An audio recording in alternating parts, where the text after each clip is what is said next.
Sometimes you read a letter and the part about travel plans is, well, it's just travel plans. But not here. Not in the first chapter of Romans. What looks like a simple greeting, a little, hey, I'm hoping to visit, is actually one of the most theologically packed and mission-driven statements you'll ever find. So let's dive into this. So right out of the gate, in Romans chapter 1, verses 8 and 9, Paul opens his letter to a church he's never actually met. And listen to how personal this is. He's not just going through the motions. He thanks his God through Jesus Christ for them. That little phrase right there sets the stage for everything that's about to follow. It's all rooted in Christ. So that really gets you thinking, right? Is this just Paul being polite? Kind of like the warm-up before the main event? Or is he actually embedding his entire understanding of the gospel mission right here in the introduction? Let's peel back the layers and find out. Okay, first things first, let's talk about the where. Why Rome, of all places? Paul's desire to visit wasn't just some random whim, like he wanted to see the sights. No, this was a deeply, deeply strategic longing. I mean, just think about it for a second. In that time, Rome was the center of the known world. It was the absolute epicenter of politics, culture, and military might. If you wanted an idea to go global, to really spread like wildfire, you had to get a foothold in Rome. A strong, healthy church there wasn't just another church, it was a strategic launching pad for the gospel to the ends of the earth. And here's what's so fascinating about this church in Rome. It wasn't planted by some big-name apostle. The gospel just sort of showed up there, organically. So Paul is writing to strangers, people he's never met face-to-face. It's a mixed group of Jews and Gentiles, and yeah, there were some tensions there, but he sees them as absolutely vital partners in this mission. It's all strategy. All right, let's peel back another layer. It's not just where he's writing, but how he approaches them. You might expect him to come in with all this apostolic authority, like, listen up. But that is not what he does at all. Instead, he comes with this radical humility that just shatters any idea of a spiritual pecking order. Just listen to this from Romans chapter 1, verses 11 and 12. It's incredible. He says he wants to come and impart a spiritual gift to make them strong. But then, in the very next breath, he does a complete pivot. He says, that is, that we may be mutually encouraged by each other's faith. He's saying this is a two-way street. Your faith encourages me, and my faith encourages you. Do you see how revolutionary that is? This is Paul, the great apostle, and he's saying, I need you. I need your faith to encourage me.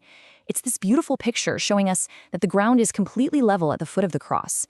There are no spiritual superstars. There's just a family, a body, where every single member is absolutely essential. And this humility, this posture, it leads us right into the theological heart of why Paul is so eager to get to Rome. And it's a concept that might sound a little strange to us today, this idea of a joyful and holy debt, an obligation that's born from a blessing, not a burden. And here it is, plain as day, in Romans chapter 1, verse 14. Paul says, I am under obligation. I am a debtor to everyone, everywhere. But wait a minute, what kind of debt is this? He doesn't owe anyone money. So where on earth does this powerful sense of responsibility come from? Well, it's a covenantal debt. And this is so important. This is not the kind of debt that makes your stomach churn, like a bill you can't pay. No, this is a joyful responsibility that flows directly from the unbelievable gift of grace he has received in Jesus Christ. Because he's been given everything, he feels this holy obligation to share it with everyone. You see the flow here? It's so simple and yet so profound. First, we receive this unimaginable grace from Christ. Second, that grace creates inside of us this joyful sense of responsibility. And third, that grace has to go somewhere. It's meant to overflow from us to everyone around us. And that right there, that changes everything. It means salvation was never meant to stop with you or me.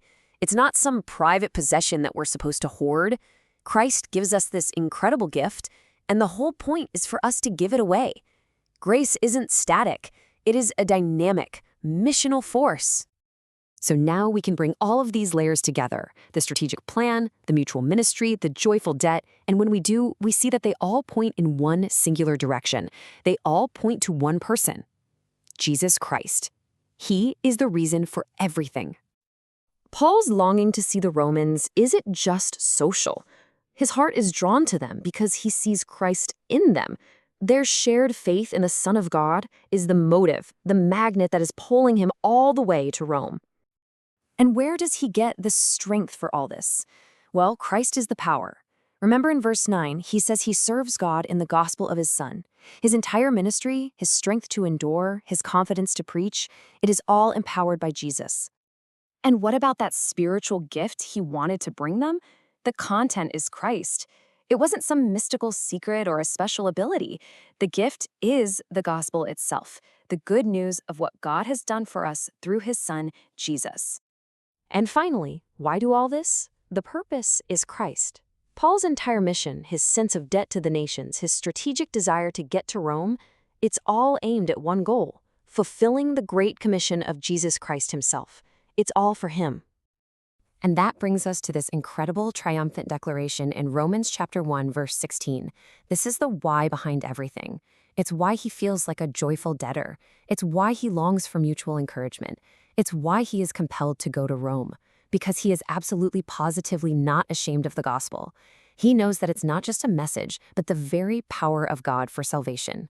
And a gift that powerful, well, that's a gift that is simply too good to keep to yourself.